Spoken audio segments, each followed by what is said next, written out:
Shalom saudara-saudara yang dikasihi Tuhan. Senang sekali bisa berjumpa kembali.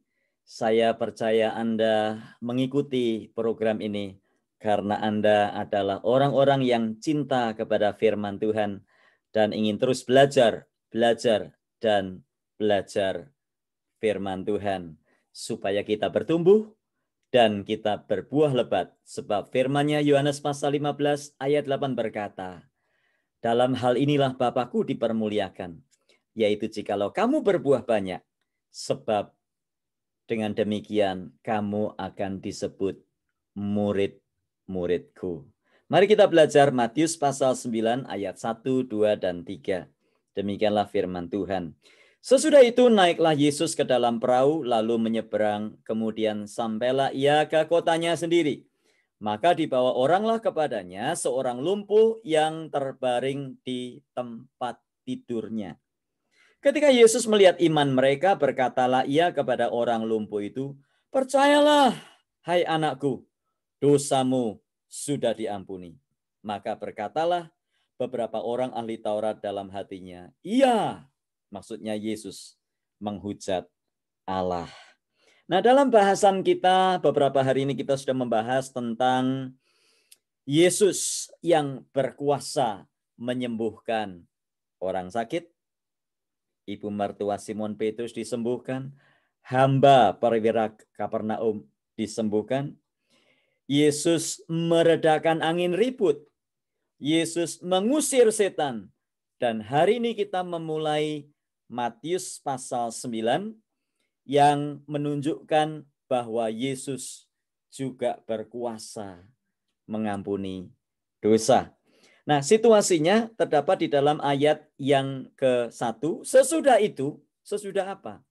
Nah, kemarin kita sudah belajar bahwa Yesus menyembuhkan orang yang kerasukan di daerah Gadara, dan kemudian Yesus kembali ke kotanya. Jadi Yesus pergi ke Gadara hanya untuk menyembuhkan dua orang yang kerasukan. Dan kemudian Yesus kembali lagi ke Kapernaum. Sesudah itu, naiklah Yesus ke dalam perahu itu menyeberang. Kemudian sampailah ia ke kotanya sendiri. Jadi setelah Yesus menyembuhkan orang yang kerasukan, Yesus menyeberang. Dan kemudian dia sampai ke Kapernaum.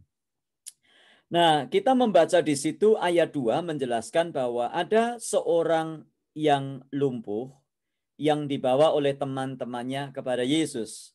Injil Markus sedikit berbeda, sedikit lebih lengkap, karena Injil Markus mengamati situasinya di mana orang-orang berkerumun untuk mendengar dan melihat Yesus, sehingga Injil Markus mencatat bahwa karena banyaknya orang-orang yang berkerumun di rumah itu, maka teman-teman si orang lumpuh tadi di dalam ayat 2 yang terbaring di tempat tidurnya membawa orang lumpuh itu dan naik ke atap, membuka atapnya dan menurunkan orang lumpuh itu bersama dengan tandunya memakai tali. Nah, kita jangan salah berpikir. Jangan kita membayangkan, aduh ini orang-orang ini, teman-teman orang lumpuh ini berapa lama ya hancurkan tembok di lantai atas itu berapa jam dihabiskan.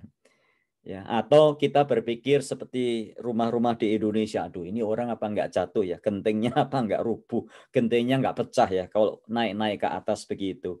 Nah, kita harus tahu situasinya adalah bahwa rumah-rumah mereka pada masa itu adalah rumah-rumah yang atapnya terbuka sehingga orang yang dibawa ke atas bisa diturunkan dari atap.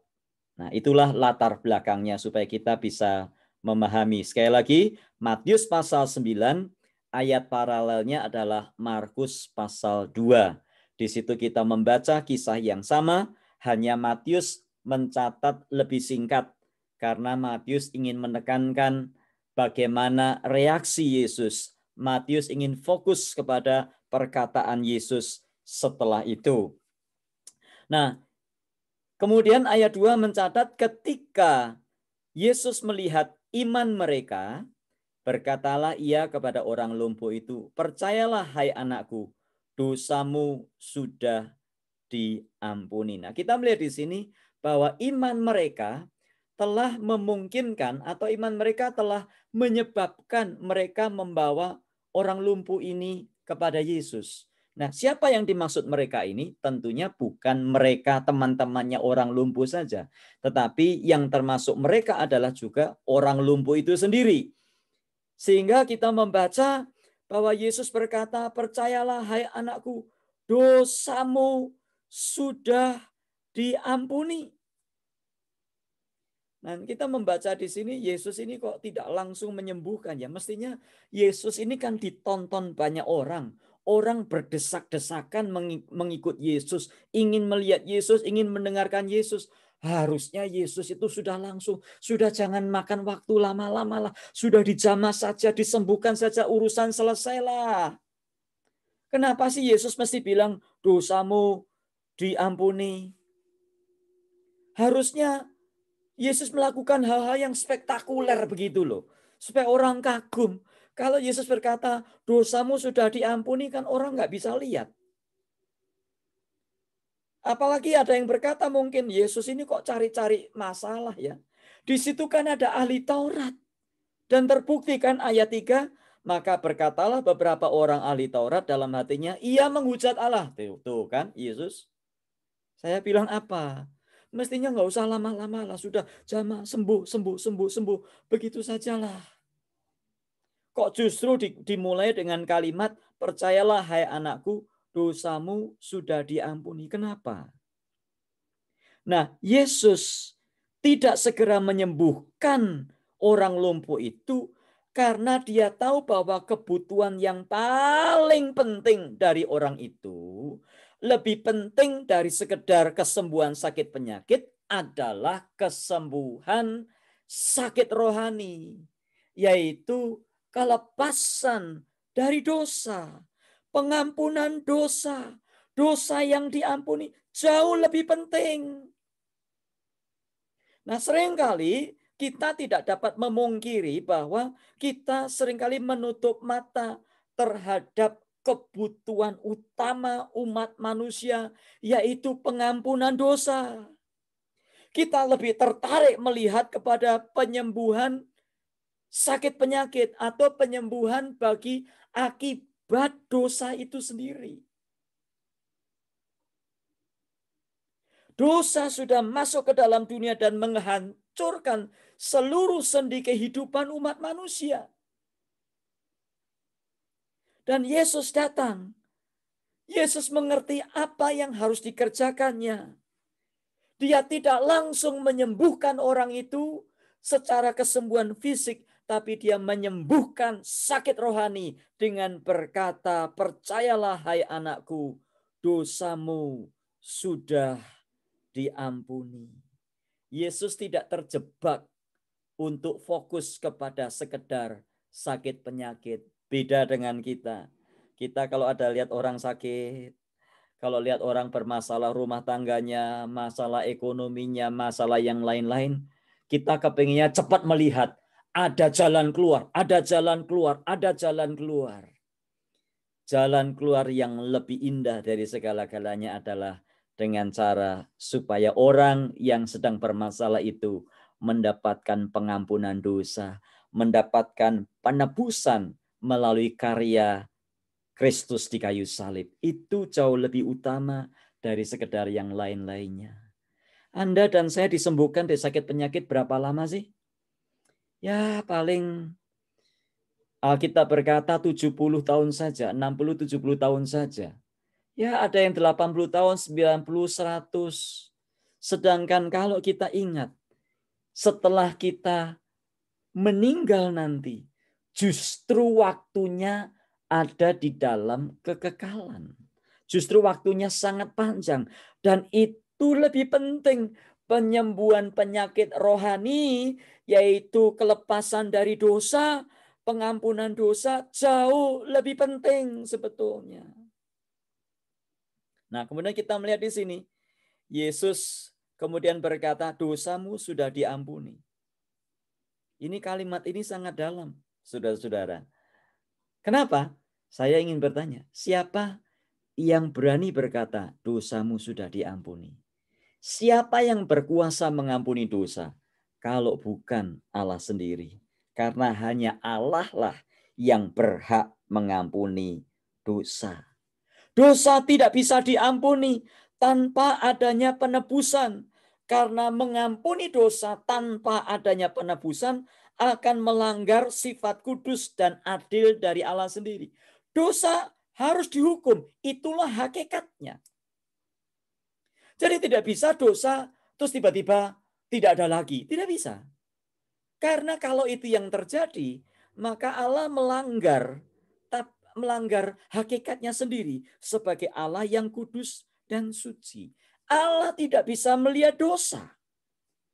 Allah tidak mungkin bertentangan dengan dirinya sendiri sebab Dia adalah Allah yang kudus. Dia adalah Allah yang adil, maka pengampunan dosa harus disertai dengan penebusan. Tanpa penebusan tidak ada pengampunan dosa. Jadi kita tidak mungkin diampuni dosa karena kita berbuat baik. Kita tidak mungkin diampuni dosa karena kita beramal. Kita tidak mungkin diampuni dosa karena didoakan oleh orang. Kita tidak mungkin diampuni dosa karena kita melakukan kewajiban-kewajiban agama, bukan. Pengampunan dosa terjadi karena karya penebusan. Dan Yesus Kristus telah menyediakan penebusan melalui dirinya sendiri dengan Dia mati di kayu salib. Dia tidak bertentangan dengan sifat-sifat Allah karena Dia adalah Allah. Itu sebabnya Yesus berkata, percayalah hai anakku, dosamu sudah diampuni. Itu sebabnya ahli Taurat berkata, dia menghujat Allah. Ahli Taurat kan nggak tahu siapa Yesus. Makanya Yesus disebutkan namanya adalah Immanuel. Dari kata Immanu dan El. Artinya Elohim beserta dengan kita. Allah beserta dengan kita. Bahasa Jawanya Gusti Nunggil kelawan kita. Jadi di sini Yesus Kristus menyatakan dosa seseorang tidak ada lagi. Kenapa? Karena dosa itu akan ditanggungnya. Dan dosa itu akan dipikulnya. Pada waktu itu masih akan. Tapi bagi Anda dan saya, dosa dan pelanggaran Anda dan saya sudah ditanggungnya. Dan sudah dipikulnya di kayu salib. Dipikul sampai di Golgota. Inilah yang dikerjakan oleh Yesus Kristus.